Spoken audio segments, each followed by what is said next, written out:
अगर कोई शख्स किसी युवती का जबरन स्तन पकड़ता है और पजामे का नाड़ा तोड़ता है तो उसे रेप नहीं माना जाएगा, यानी उसे रेप की धारा 376 के तहत दोषी नहीं माना जाएगा। देखिए, या तो इनको अपने कहने का तरीका बदलना था या तो फिर हमें अधूरी बात सुनकर रिएक्ट नहीं करना था।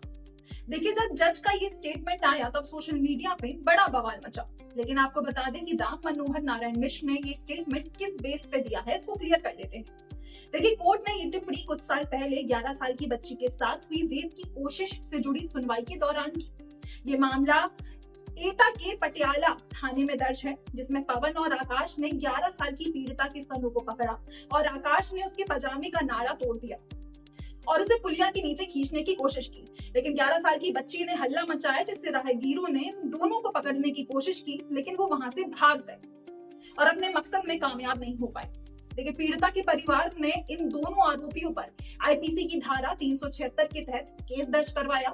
अब इन दोनों आरोपियों को यानी पवन व आकाश को आईपीसी की धारा 376 और पॉक्सो अधिनियम की धारा 18 के तहत मुकदमे का सामना करने के लिए बुलाया गया।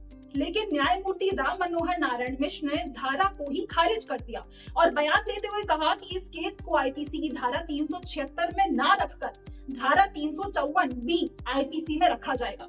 इस पर राम मनोहर मिश्र ने अपना स्टेटमेंट दिया था कि अगर कोई शख्स किसी युवती का जबरन स्तन पकड़ता है और पजामे का नाड़ा तोड़ता है तो उसे रेप नहीं माना जाएगा, यानी उसे रेप की धारा के तहत दोषी नहीं माना जाएगा।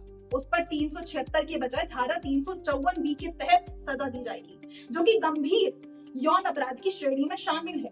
कोर्ट ने यह भी कहा है कि रेप की कोशिश और अपराध के लिए की गई तैयारी के बीच के अंतर को समझना जरूरी है। तो अब आप समझे, ये था पूरा मैटर। और इंस्टा पे और जितने भी हमें सारे चैनल्स देखे, हमें आधी अधूरी बात बताई गई।